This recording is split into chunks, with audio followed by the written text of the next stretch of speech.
8 வருஷத்துக்கு முன்னாடி நடந்ததா சொல்றாங்க சார். ஒரு 22 வயசு பையன் சார். அவன் ஐட்டங்காரன் கூட கிடையாது, சும்மா புறா வளர்க்குற பையன்.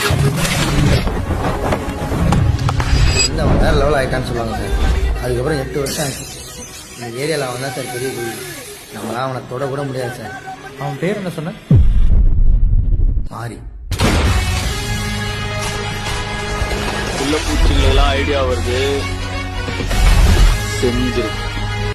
8 வருஷத்துக்கு முன்னாடி நடந்ததா சொல்றாங்க சார். ஒரு 22 வயசு பையன் சார்.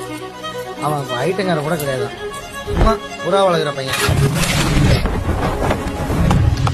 இந்த அவன் வேற லெவல் ஆயிட்டான்னு சொல்லுவாங்க சார். அதுக்கப்புறம் 8 வருஷம் ஆச்சு. இந்த ஏரியாவில் அவன் தான் சார் பெரிய குழி. நம்மளாம் அவனை தொட கூட முடியாது சார். அவன் பேர் என்ன சொன்ன? மாறி. உள்ள பூச்சிங்களெல்லாம் ஐடியா வருது, செஞ்சிரு.